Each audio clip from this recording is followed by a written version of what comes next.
Hicimos un recorrido. En la primera carta fueron 3 enseñanzas.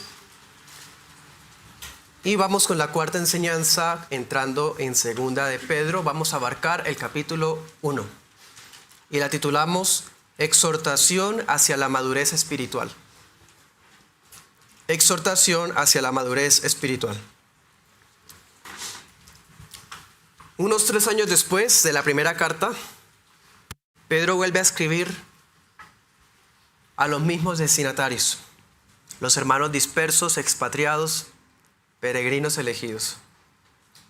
Las circunstancias han empeorado muchísimo, pero la primera carta brindó el confort, cumplió su propósito, el consuelo necesario para que ellos afrontaran la dura persecución que ya se había desatado. Así que el enfoque de la segunda carta hace un giro inesperado. Si las cosas han sido más duras y peores que durante la primera, uno esperaría que el tema fuese el mismo y más profundizado, pero no. En esta segunda carta, él se va a ocupar del conocimiento de Dios y en la fe en Cristo. Su propósito va a ser asegurarse que los hermanos no dejen de crecer espiritualmente. Si en la carta anterior la palabra sumisión era la palabra clave, en segunda de Pedro la palabra clave es la palabra conocimiento. Veremos esta enseñanza en 2 puntos. Del 1 al 9 será evidencias de una piedad creciente. Y el segundo punto veremos desde el 12 hasta el 21, el testimonio más fidedigno y brillante.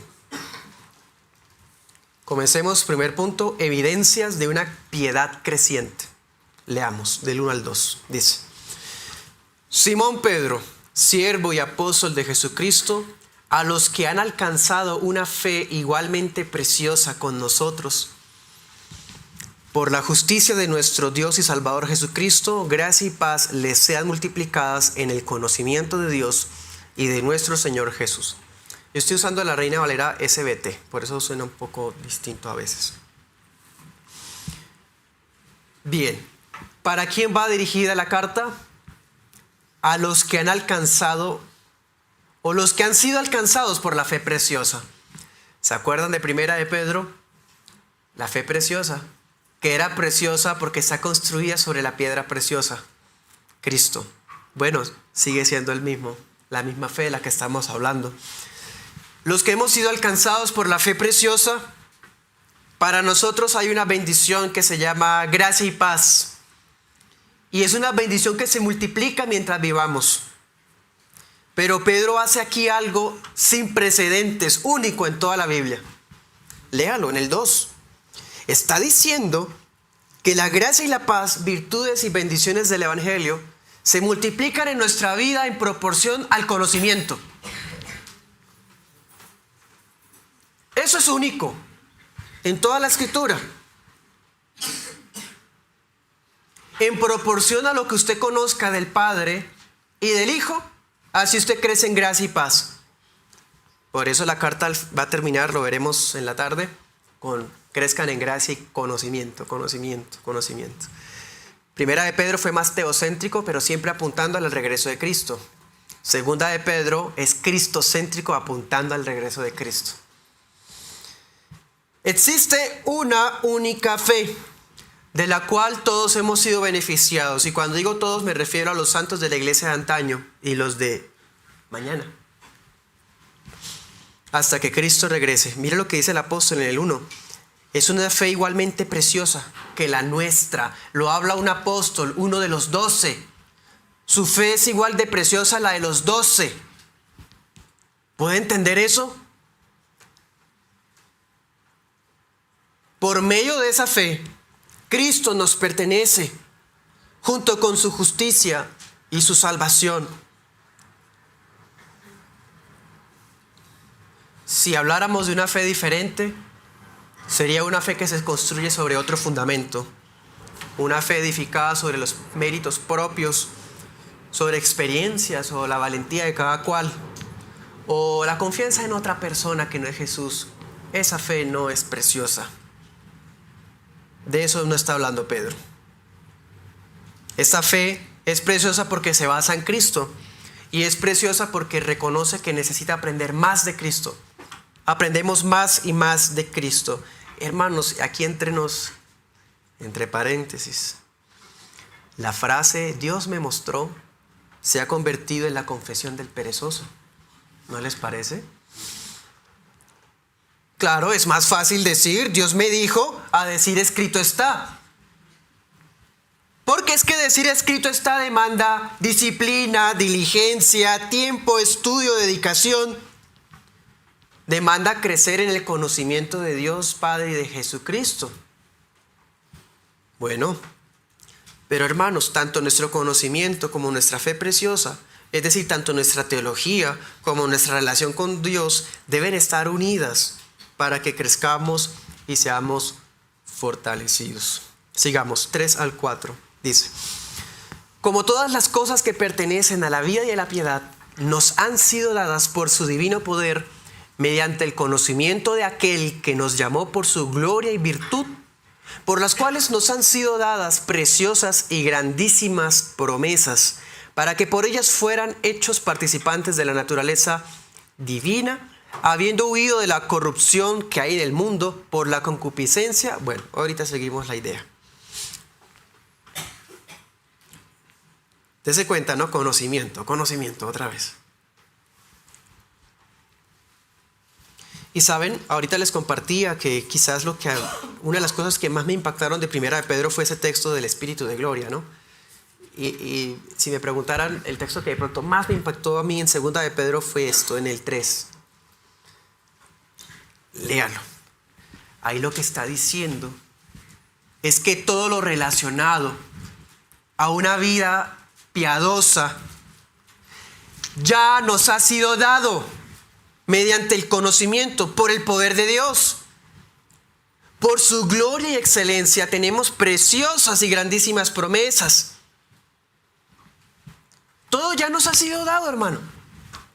Hay creyentes que dicen es que el soltero, yo cuando me case puedo ser más cristiano mejor, servirle mejor al Señor.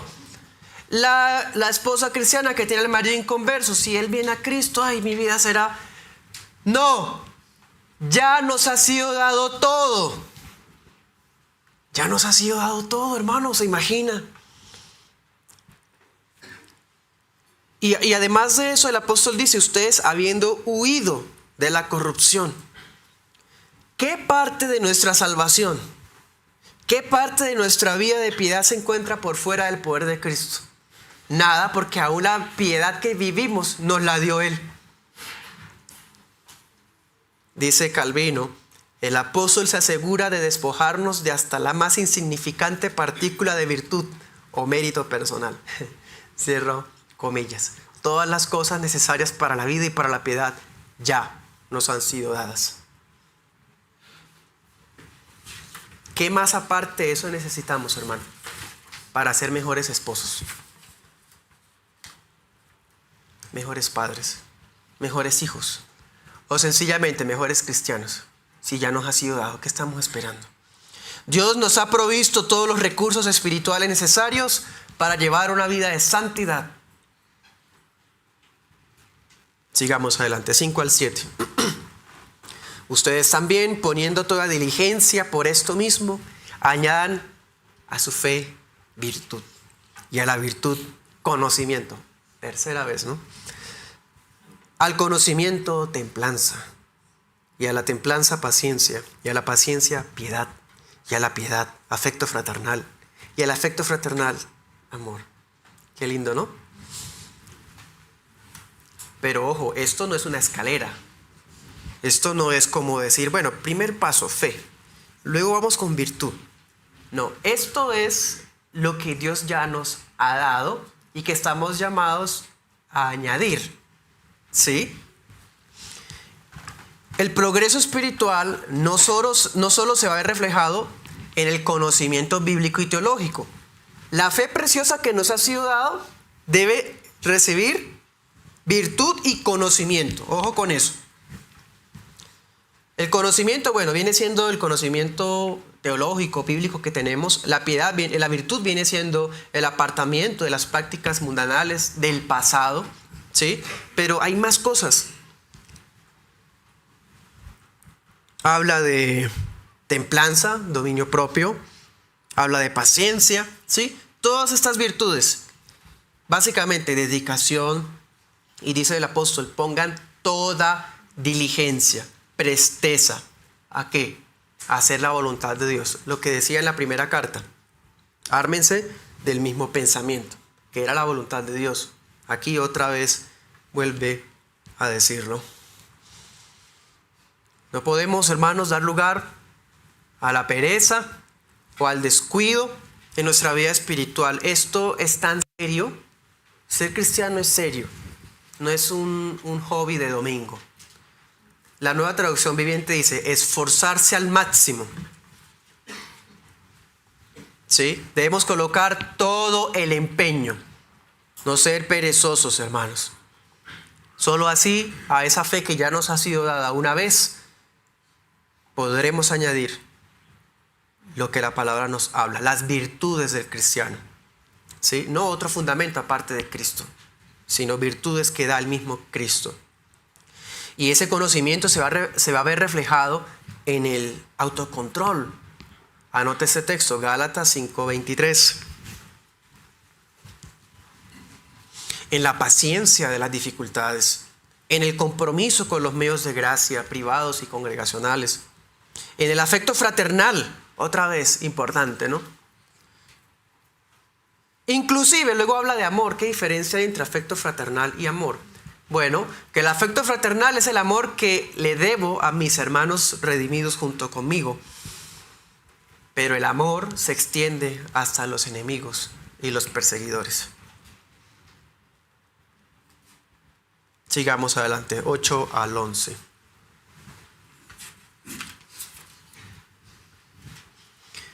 Porque si en ustedes están estas cosas, las virtudes del Evangelio, y abundan, no los dejarán estar ociosos, ni sin fruto en el conocimiento de nuestro Señor Jesucristo. Pues el que no tiene estas cosas es ciego, teniendo la vista muy corta, habiendo olvidado la purificación de sus antiguos pecados. Por lo cual, hermanos, tanto más procuren hacer firme su vocación y elección, porque haciendo estas cosas, las virtudes, no caerán jamás, porque de esta manera les será abundantemente proporcionada la entrada en el reino eterno de nuestro Señor y Salvador Jesucristo. Hermanos, si abundamos en las virtudes cristianas, es la garantía de que no nos volveremos ociosos. La versión internacional dice improductivos. Dice también el apóstol, no nos dejarán estar ociosos. Dice, ni sin fruto. Inútiles. ¿Puede haber creyentes así? Que están ociosos, infructuosos, inútiles o improductivos. Hermanos, es un peligro muy fácil de caer. Y saben, si pensáramos en la felicidad, un tema que tanto le encanta a nuestra naturaleza, ser felices. Pero si pensáramos en la visión de Dios de la felicidad, la verdadera felicidad del peregrino, como decíamos ahorita, está en hacer la voluntad de Dios. El creyente que se encuentra insatisfecho, quejumbroso, tiene algo detrás. No solamente es que le falta oración, hay otra cosa detrás. Está siendo improductivo. La diligencia que mostramos para la piedad se va a traducir en una vida útil para el Señor y por lo tanto feliz para la gloria de Dios. Esa fe preciosa que está unida a Cristo va a dar frutos. ¿Cómo puede una rama que está unida a la vid verdadera andar sin frutos? Dice Pedro, usa expresiones muy fuertes y a propósito, segunda de Pedro sí es escrita por su propio puño y letra. En Primera de Pedro, él manda una carta, tiene al amanuense Silvano, escribe en un griego muy pulcro Silas, mientras Pedro le dicta, pero en Segunda de Pedro las cosas han cambiado tanto que él está en una cárcel. Él ya está encarcelado en Segunda de Pedro. Y allá en una celda escribe como puede. Entonces por eso Segunda de Pedro tiene uno de los griegos más complejos, a veces difíciles, porque parece como escrito con dificultad. Y usa expresiones pesadas, hermano, muy pesadas. Y tan solamente mire esa, la del versículo 9. Dice, el que no está abundando, hermano, el que no está creciendo, siendo productivo para el Señor, siendo feliz en el Evangelio, dice, es ciego. Hasta le dice miope, hermano. Y le dice olvidadizo.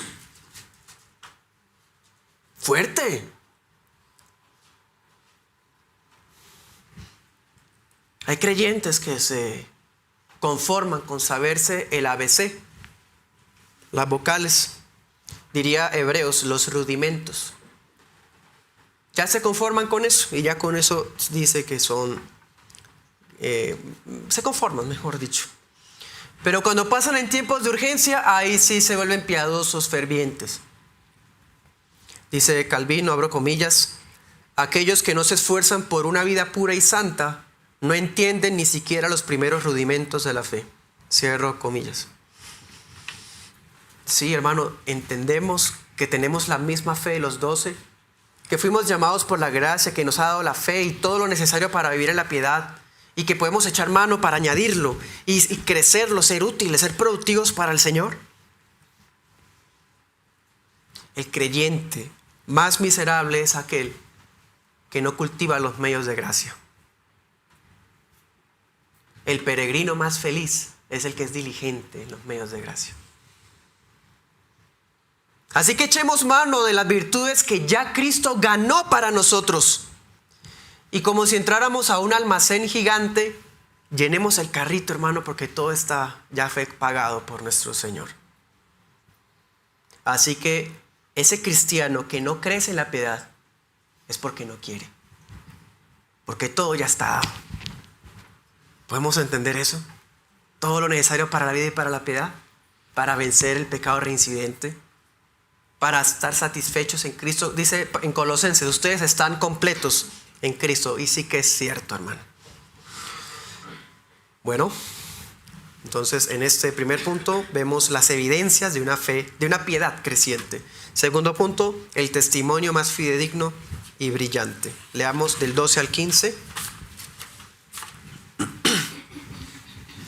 Dice, por esto, o sea, para que sean productivos y felices en la piedad, yo no dejaré de recordarles siempre acerca de estas cosas, aunque ustedes las sepan. ¿Qué cosa hemos enseñado que no sepamos nosotros ya, hermano?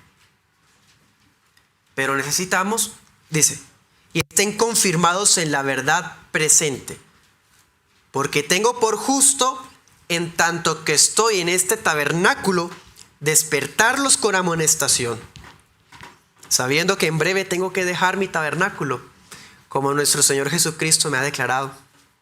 También yo procuraré con diligencia que después de mi partida ustedes puedan siempre tener memoria de estas cosas.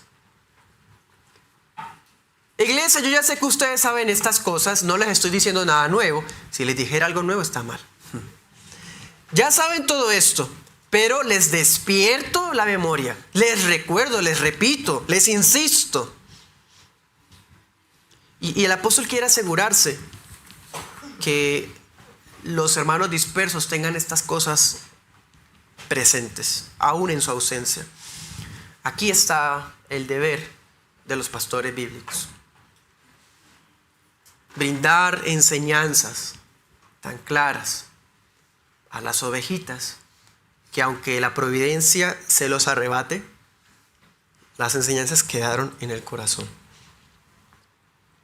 Es deber de los pastores desgastar su vida para despertar con amonestación a las ovejas. Despertar. ¿Hay ovejitas dormidas? Quizás la improductiva y ociosa lo está. Y para despertarla no es yendo a decirle, ay, hermanito, hermanita, alímese. amonestación. Porque si todo está a la merced para crecer, hermano, ¿por qué vamos a estar necesitando que estén consintiéndonos para crecer en Cristo? ¿Acaso no nos conviene a nosotros? El pastor también requiere carácter para despertar al creyente conformista. Y es más, Pedro dice, aún después de que me vaya, haré lo posible para recordarles mis enseñanzas. Que ustedes recuerden el ejemplo que les dejé. ¿Cómo lo hizo? Escribiendo una segunda carta. Cumplió. Nuestros niños necesitan que se les repitan las cosas. Para aprender, para obedecer. Nosotros también necesitamos que se nos repitan las cosas. A veces parece que nuestros púlpitos se vuelven monótonos. Bueno, eso lo diría el que está siendo ocioso e improductivo, ¿no? Pero que parecieran monótonos porque siempre van a lo mismo y demás. Hermano, es que eso es lo que estamos llamados a hablar del Evangelio de Cristo. No hay ninguna novedad. Y estamos llamados a repetir, repetir, repetir. Sigamos, 16 al 18. Porque no les hemos dado a conocer el poder y la venida de nuestro Señor Jesucristo siguiendo fábulas artificiosas, sino habiendo visto con nuestros propios ojos su majestad. Porque Él recibió de Dios Padre honra y gloria cuando aquella voz le fue enviada por la magnífica gloria. Este es mi Hijo amado, en quien yo tengo complacencia. Y nosotros oímos esta voz enviada del cielo cuando estábamos con Él en el monte santo. Aquí el apóstol, si le preguntáramos al apóstol Pedro de todas las experiencias, ¿cuál fue la que más le impactó su vida? Él no diría la vez que caminó sobre el mar. No diría cuando pescó el pez que le dijo el Señor y le sacó la moneda. No, hermano, fue esta. Cuando vio la gloria de Cristo en la transfiguración. Los apóstoles no nos legaron fábulas. Es un testimonio vivo, real, de cosas que vieron con sus propios ojos, que oyeron con sus propios oídos. Mire cómo habla en plural, ¿no? Los apóstoles, ese es el testimonio apostólico. Mire primera de Juan, ahí adelantico, 1:1. Primera de Juan 1:1 dice: lo que era desde el principio, lo que hemos oído, lo que hemos visto con nuestros ojos, lo que hemos mirado y palparon nuestras manos tocante al verbo de vida. ¿Sí? Ese es el testimonio de los apóstoles, real, hermano. Él recuerda su experiencia y no estaba solo. Vio, oyó, sintió, pero no estaba solo, habían testigos. 3 testigos, como dice la ley, ¿no? 3 testigos. Y el Padre habla audiblemente, reconociendo al Hijo. Aquí la enseñanza detrás de este recuerdo que tiene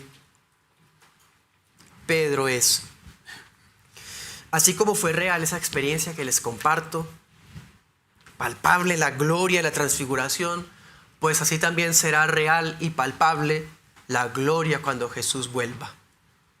Pero ya no solamente la verán 3 testigos, todo ojo la verá y la escuchará. Sigamos, 19 al 21. Tenemos también la palabra profética más segura, a la cual hacen bien en estar atentos como a una antorcha que alumbra en lugar oscuro hasta que el día esclarezca y el lucero de la mañana salga en sus corazones. Entendiendo primero esto, que ninguna profecía de la Escritura es de interpretación privada, porque la profecía nunca fue traída por voluntad humana, sino que los santos hombres de Dios hablaron siendo inspirados por el Espíritu Santo. La fe preciosa de los peregrinos está construida sobre la roca preciosa que es Cristo. Sí. Y está construida sobre la base del testimonio verídico de los 12, de experiencias reales de hombres de Dios, pero también está construida sobre la base de las Escrituras. Miren eso tan impresionante. Él acaba de contarnos la experiencia que le marcó la vida. con un testimonio así uno quedaría satisfecho, ¿no? Pero es que no fue suficiente con el relato de su experiencia, aunque haya sido tan real y trascendental. Necesita base bíblica.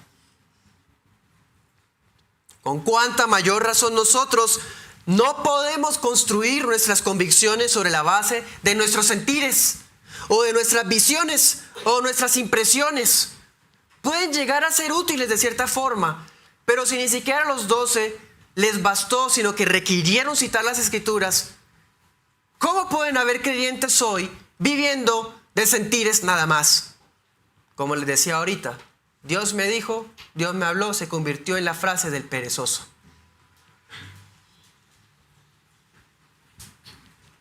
Sola Escritura es el testimonio más fiel y firme bajo el cielo, más fidedigno y brillante, como en una oscuridad.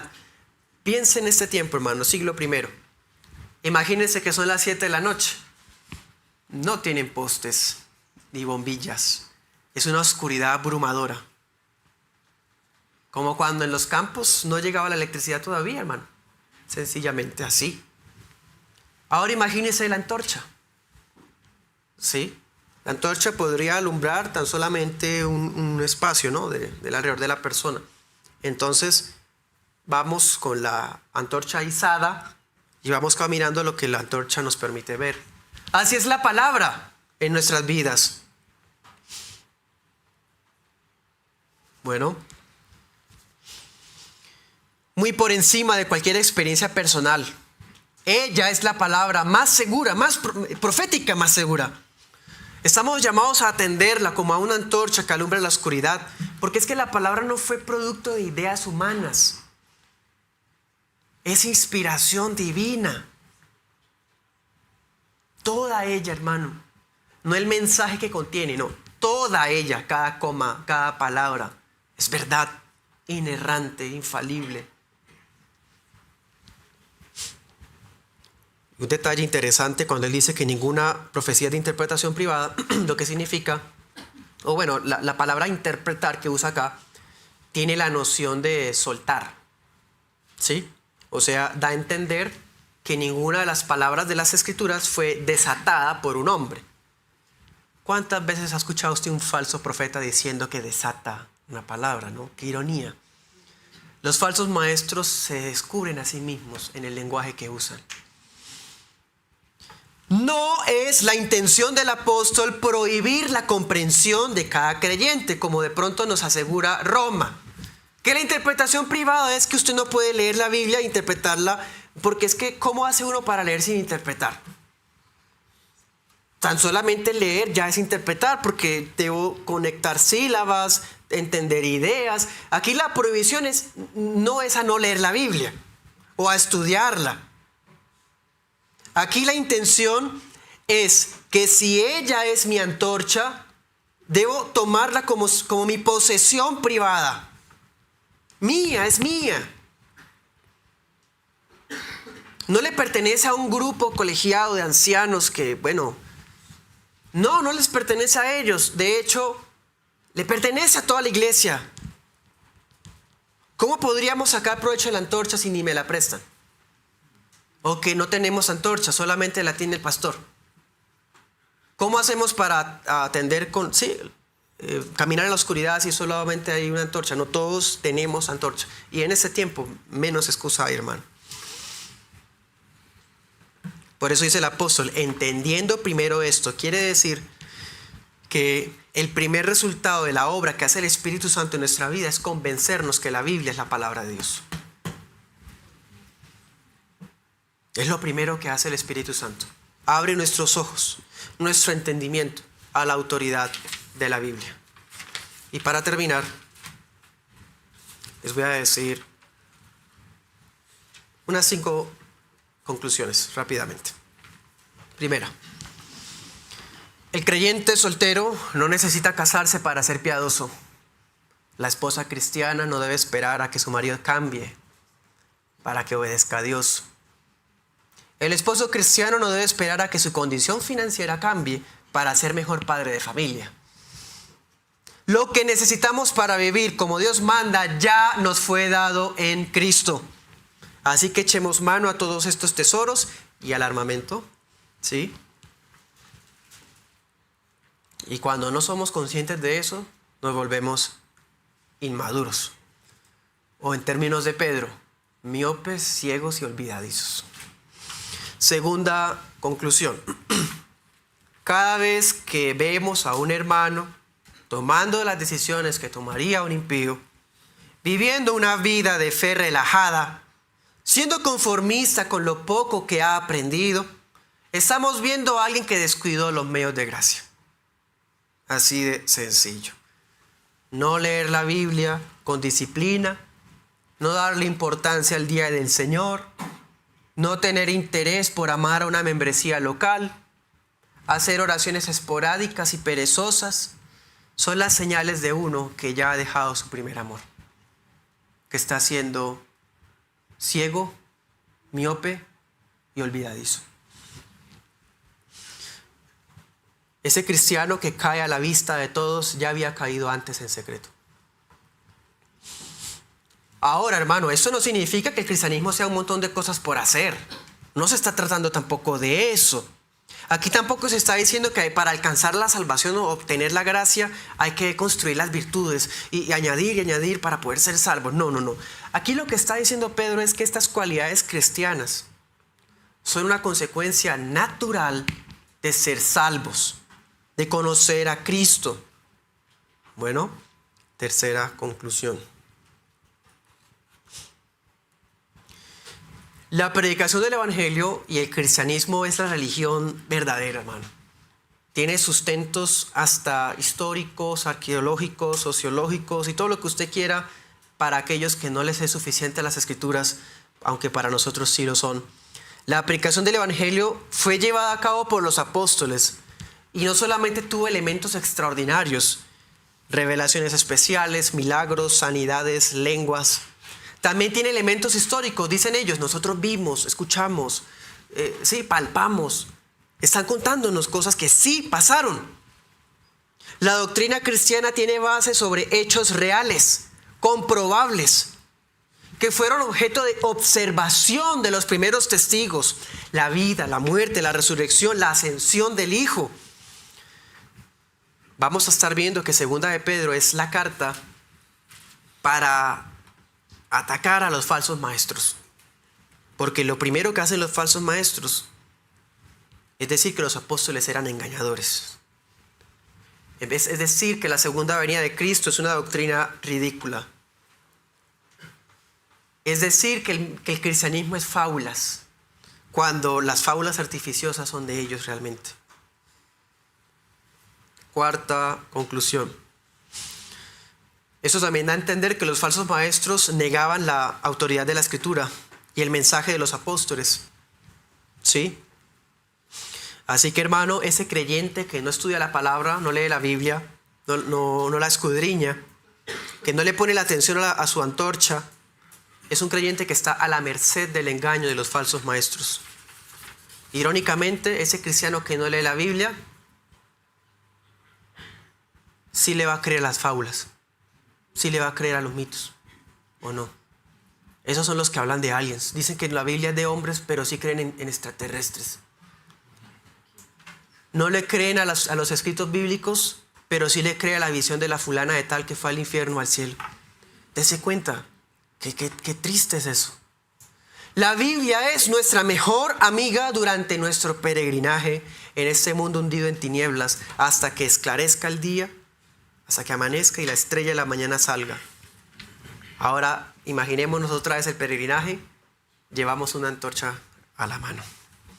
Y finalmente, una persona que no ha nacido de nuevo puede leer la Biblia y decir, esta es una joya histórica y literaria, qué hermosa. Claro, inevitablemente, ¿no? Se puede ver su belleza, el estilo hermoso de poesía antigua que tiene, pero no es beneficiado por su inspiración infalible, a no ser que el Espíritu intervenga. En cambio, los peregrinos elegidos confiamos plenamente en ella. Antes de tomar decisiones, consultamos a la palabra. porque ella es inerrante, autoritativa, la base de nuestra fe y práctica. Así que para nosotros el testimonio escritural es superior a cualquier testimonio de nuestros sentidos y experiencias, porque la palabra de Dios y no las experiencias son la base de toda verdad y de todo crecimiento en la piedad. Amén.